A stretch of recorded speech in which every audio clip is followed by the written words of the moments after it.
Vamos a tener la lectura bíblica.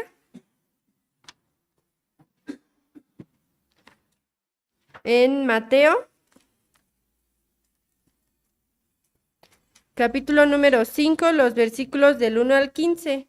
Los vamos a leer de manera alternada. Mateo 5, versículos del 1 al 15.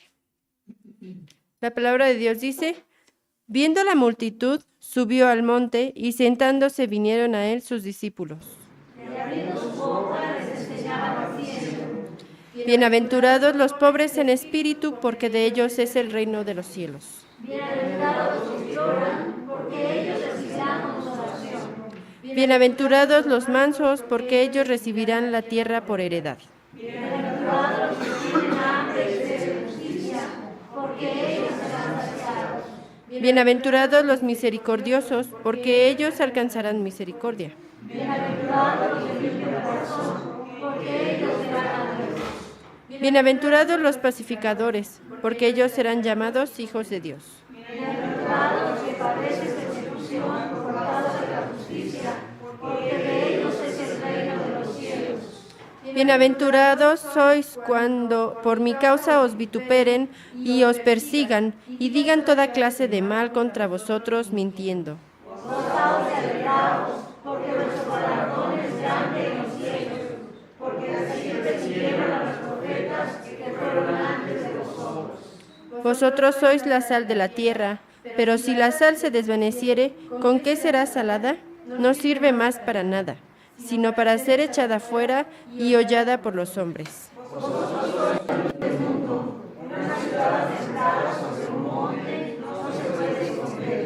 Ni se enciende una luz y se pone debajo de un almud, sino sobre el caldero, y alumbra a todos los que están en casa. Amén. Así puestos de pie, vamos a recibir a nuestro hermano anciano de iglesia, Octavio Córdoba.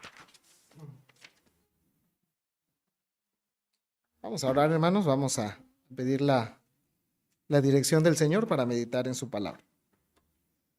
Soberano Señor, estamos agradecidos, Señor, en esta tarde por tus grandes misericordias, por tu infinita bondad, Señor, hacia nosotros. Aún, Señor, en nuestra debilidad y en nuestros pecados continuos, Señor, tú nos has sacado, Señor, de las tinieblas y nos has trasladado al reino, Señor, de tu amado Hijo. Gracias, Señor, porque aún en nuestra debilidad, Señor, y en nuestros pecados nos concede, Señor, el privilegio de estudiar juntos, Señor, tu palabra, tus verdades y tus mandamientos. Permite, Señor, que este tiempo, estos minutos que siguen, podamos, Señor, quitarnos de nosotros toda distracción, Señor, toda cosa, Señor, que quiera sacarnos, Señor, del aprendizaje de tu palabra, y ayúdanos a ser oidores, Padre, y sobre todo hacedores de la misma. En Cristo Jesús te lo rogamos. Amén. Pueden sentarse, hermanos. Vamos a considerar el pasaje que acabamos de leer. Y como hemos visto en las últimas semanas que hemos tenido la oportunidad de compartir la palabra del Señor, vamos a continuar hablando del Sermón del Monte. El Sermón del Monte, como hemos mencionado, es una enseñanza o la enseñanza más extensa registrada por el Señor Jesucristo. Abarca 3 capítulos y 3 capítulos bastante amplios. Y la primera sección es enfocada a las bienaventuranzas. Ya hemos hablado de las bienaventuranzas en 2 ocasiones anteriores.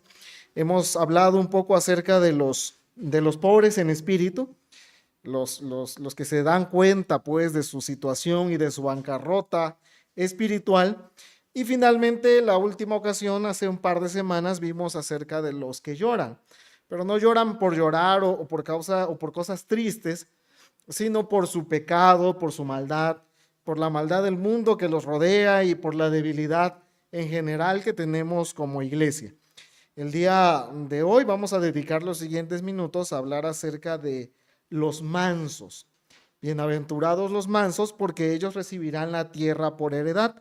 El versículo 5 entonces va a ser el centro de nuestra enseñanza de esta tarde. Como tenemos algunas semanas sin que hayamos tratado sobre este tema, vamos a recordar un poco en general acerca de las bienaventuranzas antes de hablar de nuestro bosquejo propiamente dicho. Recordemos en primer lugar 3 cosas: que las bienaventuranzas son gracias o habilidades no naturales o no innatas en el ser humano. La persona inconversa es imposible que desarrolle pobreza en espíritu, que se vuelva una persona con un llorar continuo por su pecado. No se los podemos pedir, no lo entienden, les parece una locura. Entonces, el Espíritu Santo en los hijos de Dios hace que estas gracias broten o surjan como fruto de nuestra vida. Eso es algo que debemos recordar en primer lugar. Algo más que debemos recordar es que estas bienaventuranzas describen a los ciudadanos del reino de Dios, ¿sí? Aquí nosotros, si somos creyentes en el Señor, debemos vernos reflejados, ¿sí? Estas bienaventuranzas tampoco son como una especie de buffet, donde a mí me gusta la número 2 y la número 4, pero la 1 y la 2, la 1 y la 3 y la 8, esas yo no las puedo vivir. No es así.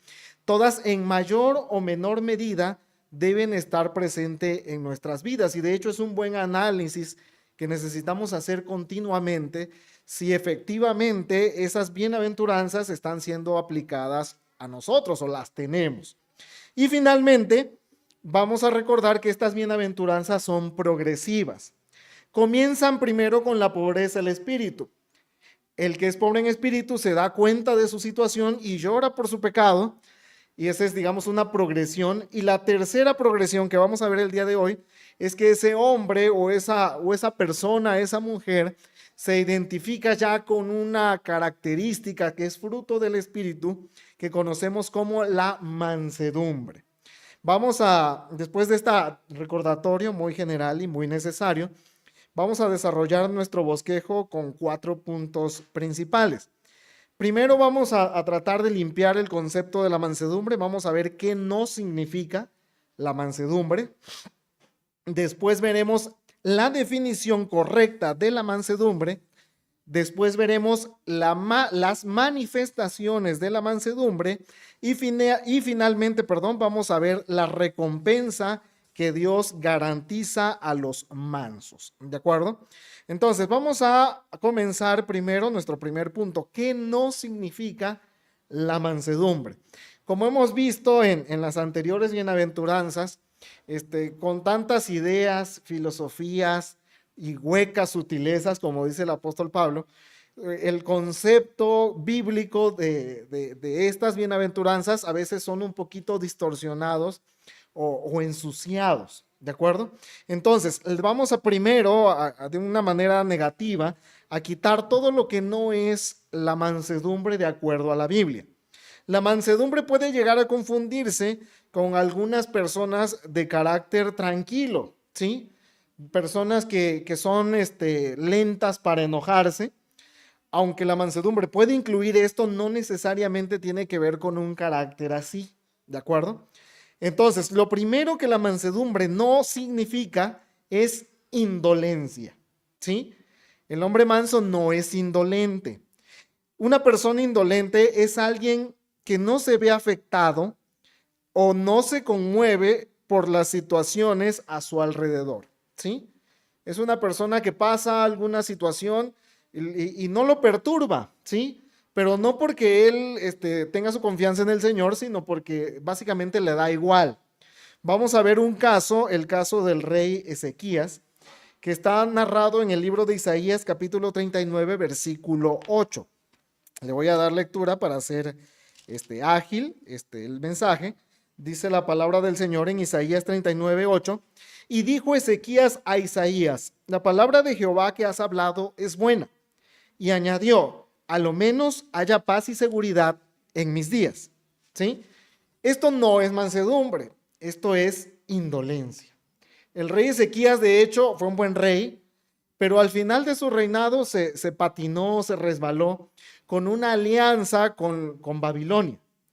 Cuando Isaías viene y lo reprende, la actitud de Ezequías no es de arrepentimiento, sino de indolencia. Así de que, bueno, sí va a pasar algo, pero pues no va a pasar en mis días, así que yo voy a estar muy tranquilo, ¿sí? La persona indolente no es una persona mansa. No dice, bueno, ya tenemos este problema, ya tenemos este conflicto, pero pues no me importa o no me afecta demasiado. Mientras yo mis intereses no sean afectados, yo sigo de frente. Entonces, la mansedumbre no es indolencia. Otra cosa que no es la mansedumbre es cobardía, ¿sí? Una persona mansa no es aquella que por miedo no defiende sus convicciones. En ocasiones podemos identificar a una persona que tiene la siguiente frase casi como eslogan de vida: lo que sea con tal de que no haya desacuerdos, ¿sí? Y esta persona, por no tener desacuerdos con nadie, por no meterse en ningún problema, no defiende íntegramente sus convicciones, ¿de acuerdo? Sino que básicamente está dispuesto a ceder ante o por sus principios cederlos, negociarlos, para que no se meta él en ninguna clase de conflicto. Vamos a ver qué dice Segunda de Timoteo, capítulo 1, versículo 7. Segunda de Timoteo 1:7 dice de la siguiente manera. Dice, porque no nos ha dado Dios espíritu de cobardía, sino de poder, de amor y de dominio propio. ¿De acuerdo? Entonces, el cobarde en sus convicciones no es manso en absoluto, ¿sí? Lo que es eso, es un cobarde, ¿sí?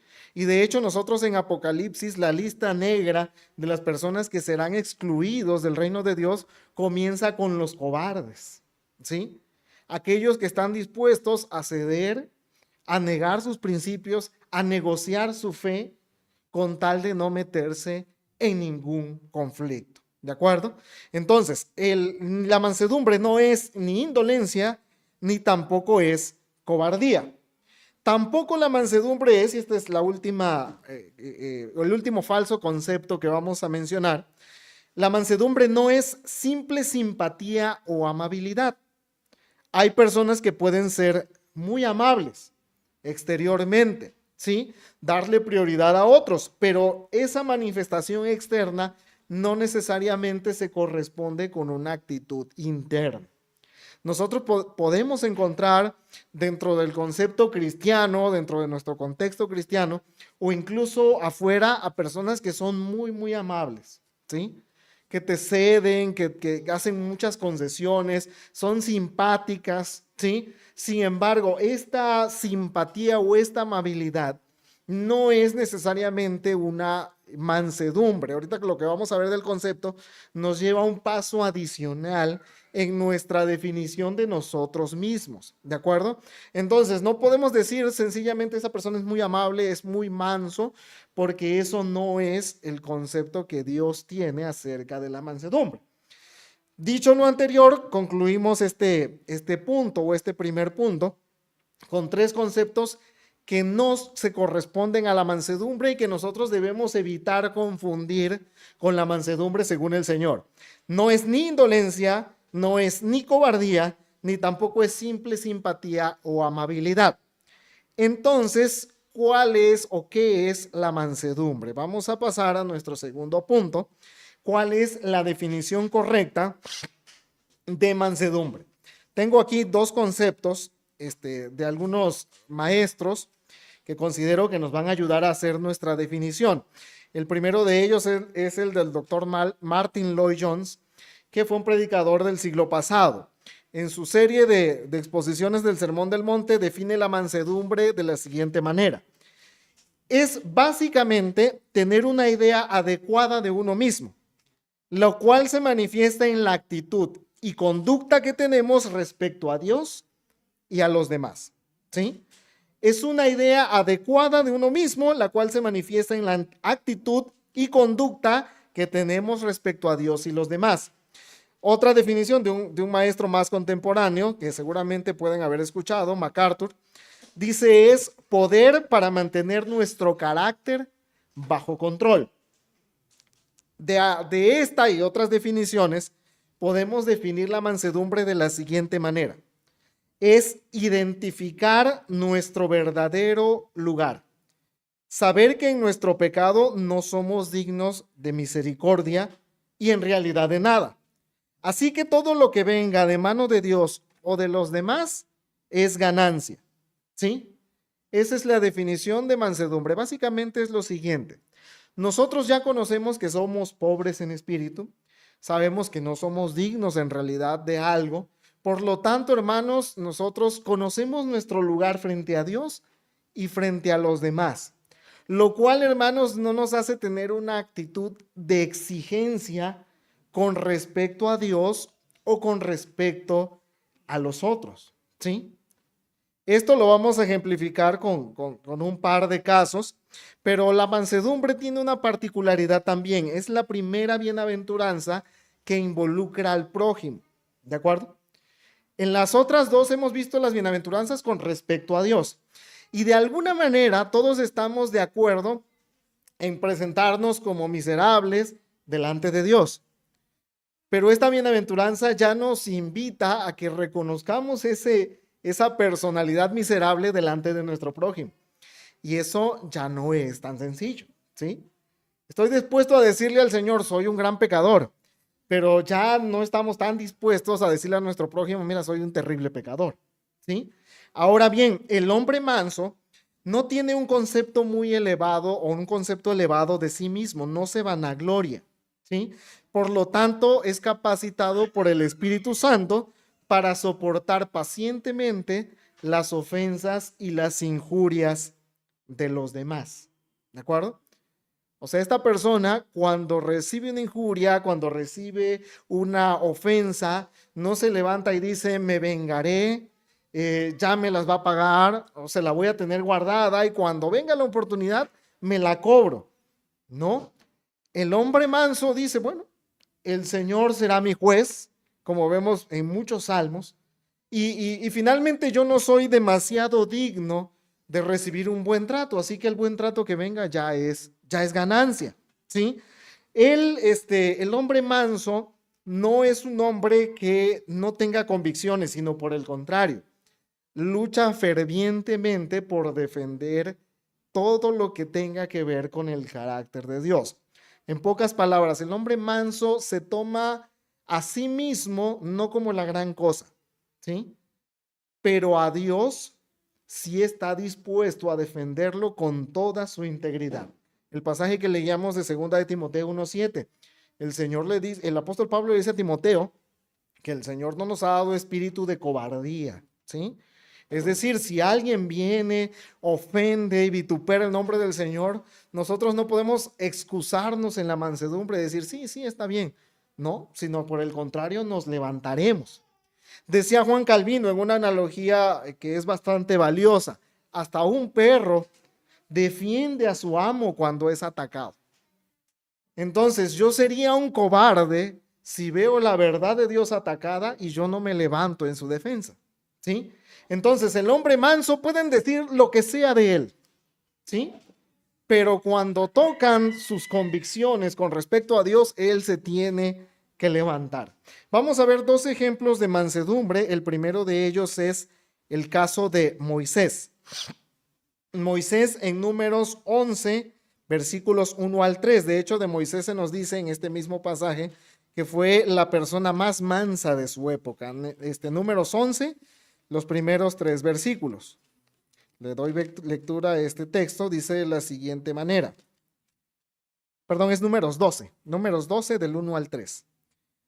María y Aarón hablaron contra Moisés a causa de la mujer cusita que había tomado, porque él había tomado mujer cusita. Y dijeron, ¿solamente por Moisés ha hablado Jehová? ¿No ha hablado también por nosotros? Y lo oyó Jehová. Y aquel varón Moisés era muy manso, más que todos los hombres que había sobre la tierra. Fíjense bien a Moisés. Afronta la crítica, y no solo la crítica de cualquier persona, ¿sí?, sino de Aarón y de María, sus cercanos, ¿sí? Moisés se casó con una mujer de Cus, y entonces empezaron los dimes y diretes, los chismes, y no sé qué habladurías habrá tenido Aarón y María, y concluyeron de que pues no nada más Moisés podía ser un siervo del Señor, sino que ellos mismos lo eran. La Biblia añade un texto al versículo 3, que Moisés era el hombre más manso. No registramos aquí una respuesta de parte de Moisés, no viene y los llama y les dice, ¿por qué están hablando de mí? ¿Sí? Al contrario, en el versículo 2 dice, lo oyó Jehová. Dios es el que toma pues el caso de la persona mansa, ¿de acuerdo? La persona mansa dice, bueno, están hablando de mí.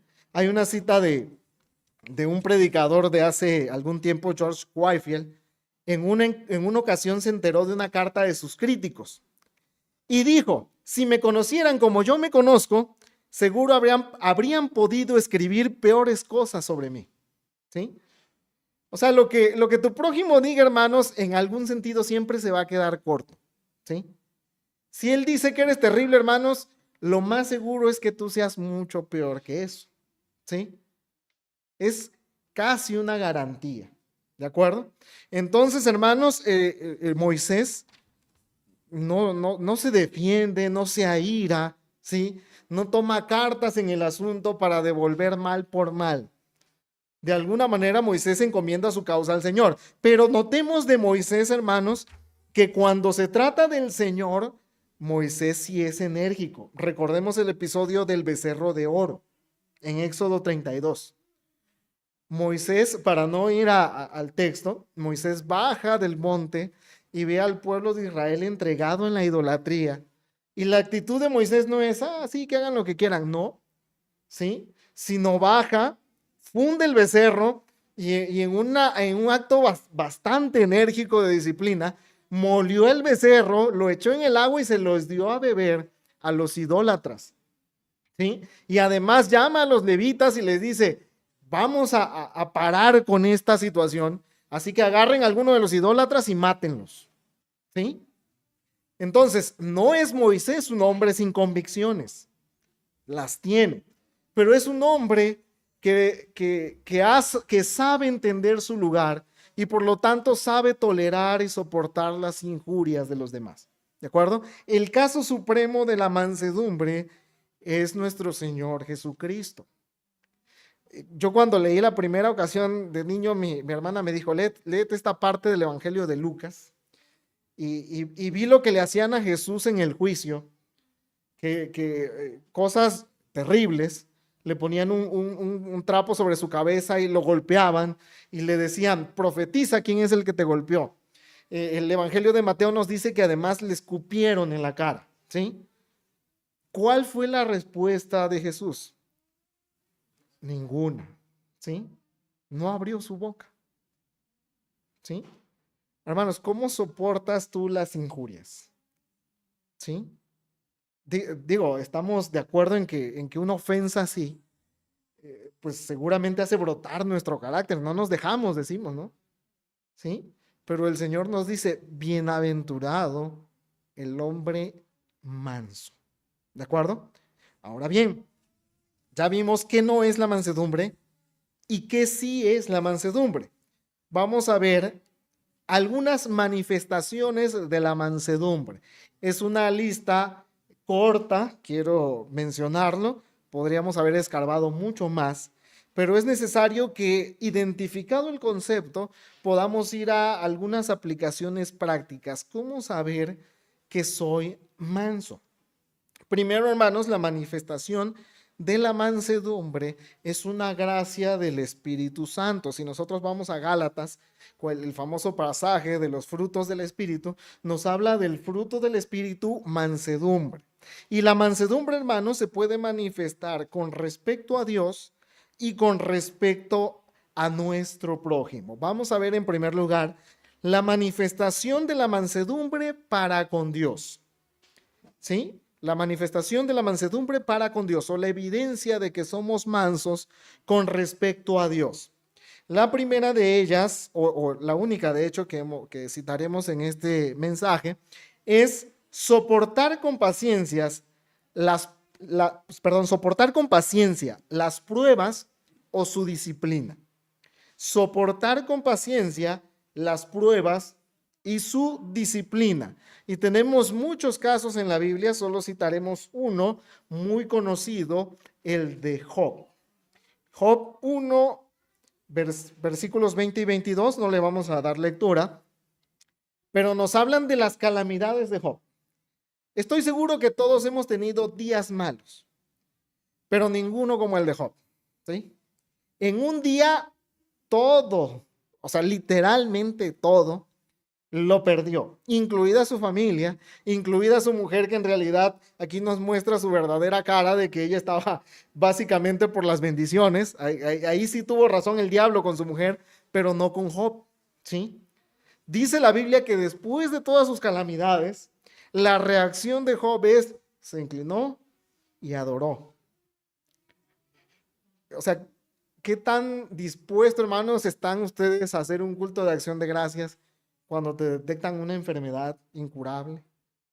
Cuando pierdes dinero en tus negocios, cuando las cosas te salen mal. Pues así de contradictorio es lo que hace Job. Se inclina y adora. Y dice, recibiremos del Señor solo lo bueno, sino también recibiremos los males. Y el nombre del Señor sea bendito. ¿Sí? Hay un caso mucho más reciente, el de Horacio Spafford, compositor del himno Alcancé salvación o recibí salvación. ¿Sí? Es como un Job un poquito más moderno, del siglo XIX. Me tomé la libertad de copiar una parte de su biografía. Lo que soportó esta persona, la muerte, seguido de una mala operación financiera que evaporó una fuerte suma de dinero que tenía invertido. Meses más tarde, gran parte de sus bienes personales fueron consumidos por el gran incendio de Chicago en 1871, el mismo año, que lo arruinó financieramente. En 1873, 2 años después, Europa con su familia en el transatlántico Ville du Havre, con el objetivo de descansar y visitar a sus amistades en Inglaterra. A último momento, él no se subió al barco, se demoró por algunos negocios y solo subió su esposa y sus hijas. Durante la travesía del Atlántico, el barco fue embestido por un buque inglés y se hundió en apenas 12 minutos. 12 minutos, ¿sí? Gran parte de los pasajeros y la tripulación del barco no pudieron salir y se ahogaron en las aguas del océano. Entre las víctimas fatales del buque estaban las 4 hijas de Spafford. Su esposa logró sobrevivir y llegó a la costa de las Islas Británicas, ¿sí? Y le escribió un telegrama que decía única salva. O sea, solamente yo estoy vivo. En 3 años pierde a toda su familia, pierde todas sus ganancias, era un hombre exitoso. Y después de este evento, no hay recriminación alguna de esta persona, sino surge, uno de los himnos más hermosos que conocemos nosotros. Y comienza el primer párrafo, dice, de paz inundada mi senda yo esté, o cúbrame, oh mar de aflicción. Cualquiera que sea mi suerte, diré, estoy bien, estoy en paz con mi Dios. Fíjense bien la mansedumbre de esta persona. Soporta con paciencia, hermanos, la tragedia, ¿sí? El infortunio, la pérdida de prácticamente todo lo que tiene, ¿sí? Hermanos, la mansedumbre, hermanos, se prueba también en cómo es nuestra actitud cuando la prueba viene a nuestra vida, ¿sí? No, el creyente es alguien que puede tener momentos de crisis, pero que no se desespera, ¿sí? Porque, hermanos, confiamos y entendemos que, como dice la palabra del Señor, aunque este tabernáculo se deshaga, tenemos con el Señor una morada eterna, ¿sí? Entonces, lo más que te puede pasar, hermanos, es que te mueras. Y finalmente, pues todos nos moriremos de una manera u otra, ¿sí? Y en el Señor ya tenemos, hermanos, nuestro hogar de verdad, ¿sí? Aquí tenemos un hogar temporal. Estamos algunos años. Dice Moisés en el Salmo 90, los días de nuestra edad son 70. Y si eres robusto, 80. Con todo, dice, se van como nada, ¿sí? Entonces, el hombre que es manso para con Dios no se desespera, ¿sí? Puede tener momentos flacos como los tuvo Job, pero su esperanza sigue siendo el Señor, ¿sí? Esa es una primera manifestación de la mansedumbre con respecto a Dios. Vayamos ahora a las manifestaciones de la mansedumbre para con los demás, ¿de acuerdo? Manifestaciones de la mansedumbre para con los demás o para con nuestro prójimo. Vamos a ver dos de ellas. La primera es paciencia para sobrellevar las injurias de los demás. Paciencia para sobrellevar las injurias de los demás. Y veamos el caso de David en Primera de Samuel 24:14. Primera de Samuel 24:14 nos narra un evento que tuvo lugar cuando Saúl perseguía a David. Dice de la siguiente manera: ¿tras quién ha salido el rey de Israel? ¿A quién persigues? ¿A un perro muerto? ¿A una pulga? ¿Sí? Fíjense bien, Saúl entra a una cueva y quedó a merced de David. David pudo haberlo matado, de hecho sus soldados lo sugieren. Pero David en un acto de mansedumbre dice, no vamos a levantar nuestra mano. Lo que hace es cortar el borde, una parte del vestido de Saúl. Sale Saúl de la cueva y la conciencia de David era intranquila porque en esa época el tener la ropa dispareja era motivo de vergüenza, de ridículo, ¿sí? Entonces sale David tras Saúl, le da voces y le dice, mira, te pude matar. Aquí está la prueba, una parte de su vestido. Y además le dice, tú que vienes a perder el tiempo persiguiendo a alguien que es indigno. Y miren, el acto de David no es una mera cortesía, ¿sí? No es mera educación, sino David verdaderamente tenía ese concepto de sí mismo, ¿sí?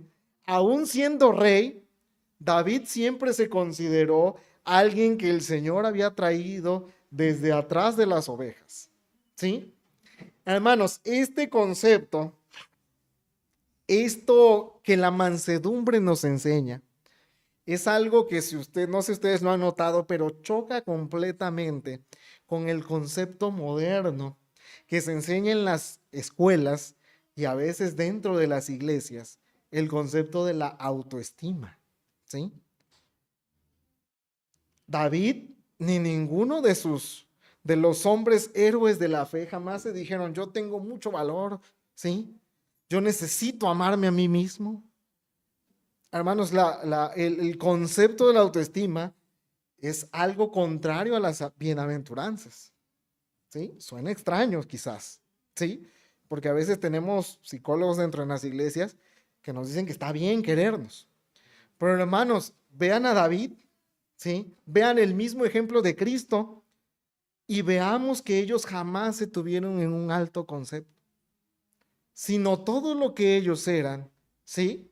Lo consideraban bueno porque Dios estaba con ellos, ¿sí? David es un ejemplo, miren lo que opina de sí mismo, soy un perro muerto, y el perro en ese entonces no era como las mascotas de ahora, ¿sí? Que las tienes en tu casa, algunos duermen en tu cama y les das de tu comida, ¿sí? El perro al que hace referencia la escritura era un animal vil de la época, ¿sí? Era un animal carroñero. Asociarse a los perros era asociarse con una maldición. Por eso en Proverbios dice, el necio vuelve a su necedad, así como el perro vuelve a su vómito. Era un animal despreciable, ¿sí? Entonces, hermanos, la paciencia con la que podemos sobrellevar las injurias de nuestros prójimos nos hace entender, hermanos, nuestro concepto y nuestro lugar, ¿sí? Hermanos, muchas injurias y muchos problemas podrían serse ahorrados si fuésemos mansos, ¿sí? Si te dicen, hay un dicho allá por mi tierra, te dicen barriga verde, ¿sí? Es como un ejemplo de insulto. ¿Saben qué? Tú sigue adelante, pues. Como mencionábamos la parte de Whitefield. Es más, tú recuerda algo. Si dicen esto, posiblemente tú seas peor, ¿sí?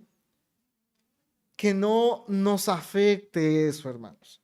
Siempre vamos a tener a nuestro lado y nosotros mismos cuando la carne nos domina, vamos a insultar y ofender a nuestros prójimos.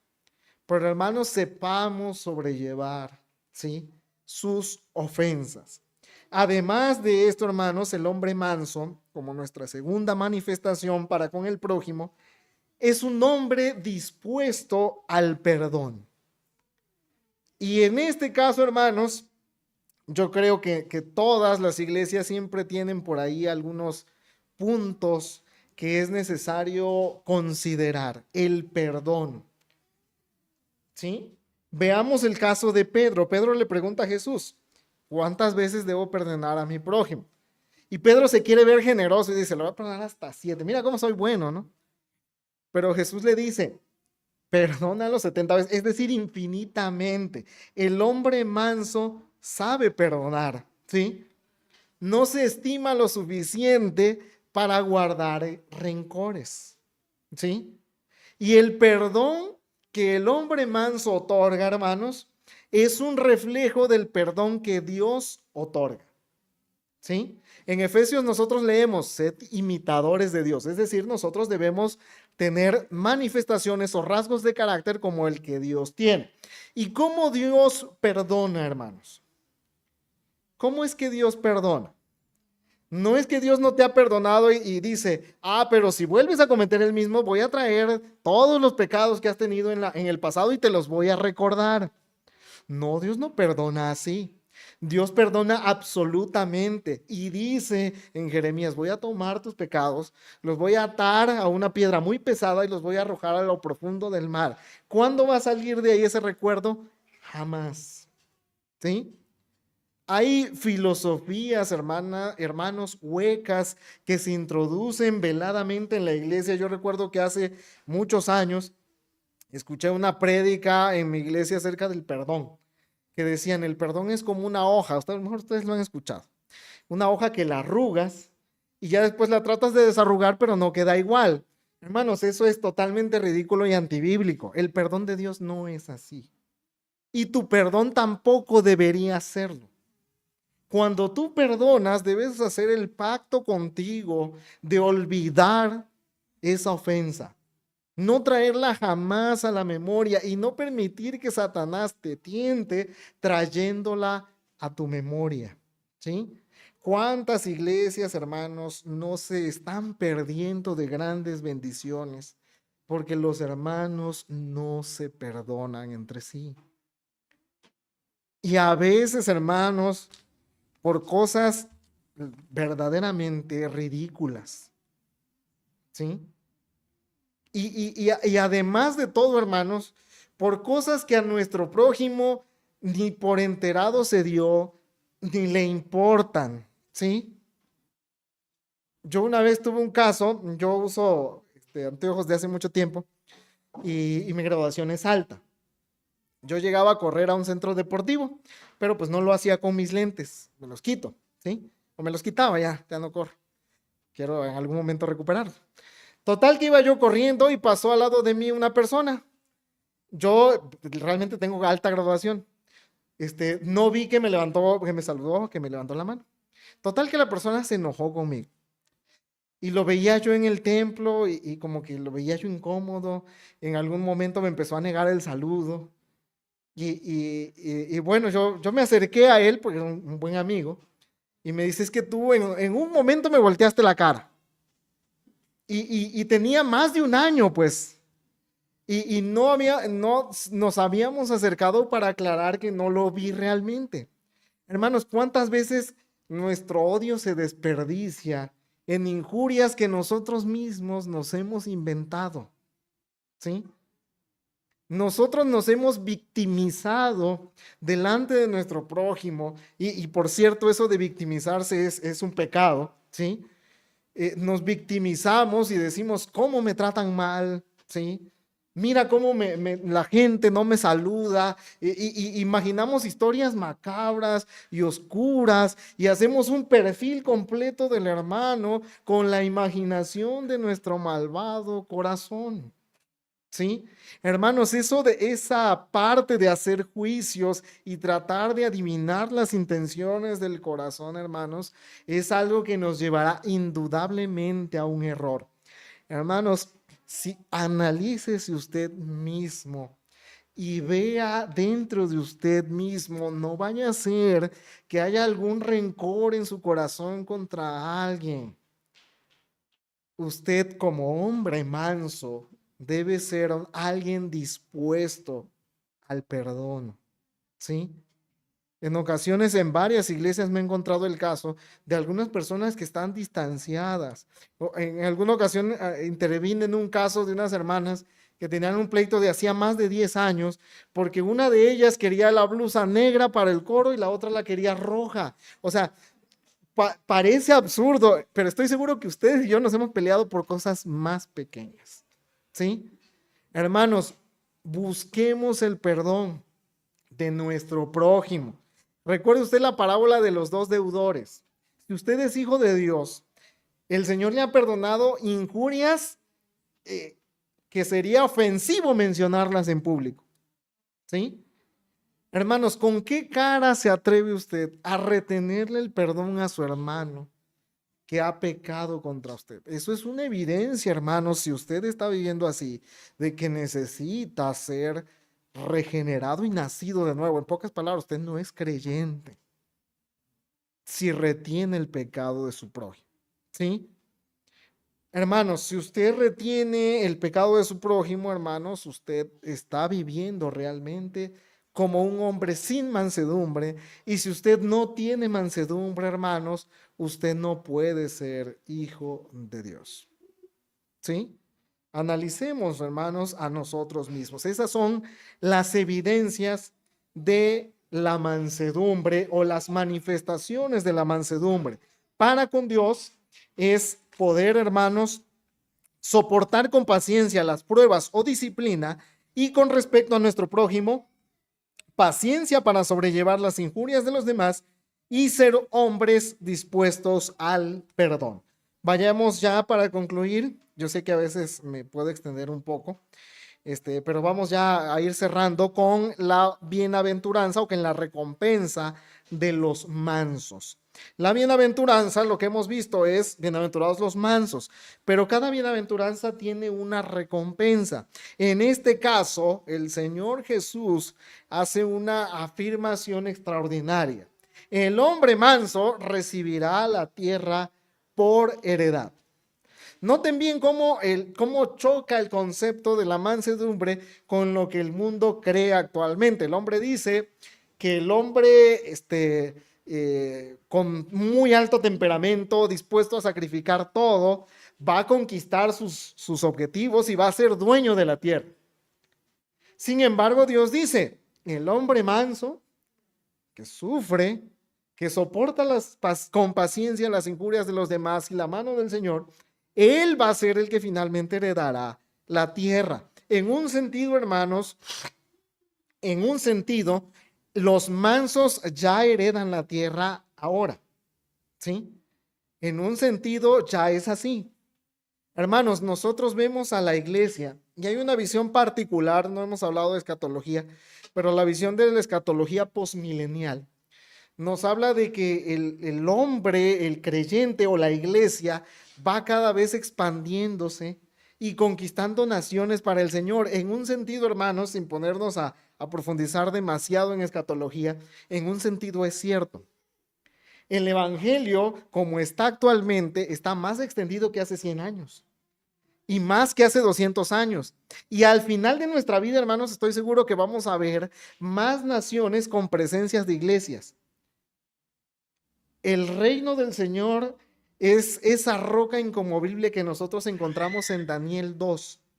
Los reinos del mundo caen, pero el reino de Dios, esa gran roca, se extiende hasta llenar toda la tierra.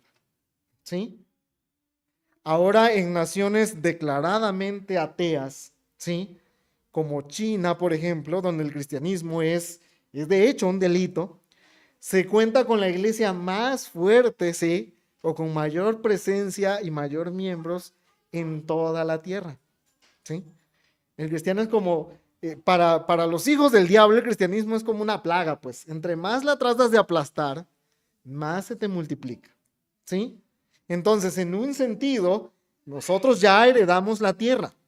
La sangre de los mártires lleva el evangelio a otras naciones. Y a través de eso, hermanos, naciones son discipuladas, ¿sí?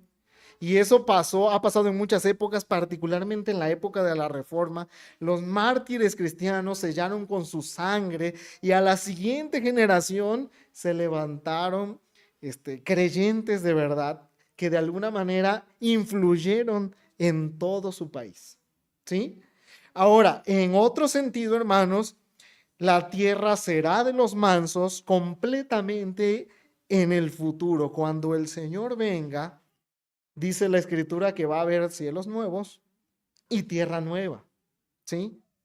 Y ahí ya no habrá más pecado, ya no habrá más maldición, ni Satanás, ni sus ángeles, ni ninguna cosa inmunda. Usted va a estar en esa tierra si cree en Cristo. No se preocupe mucho, hermano, si usted no ha viajado mucho, si no ha salido mucho de vacaciones, hermano, usted va a vivir eternamente en esa nueva tierra, ¿sí?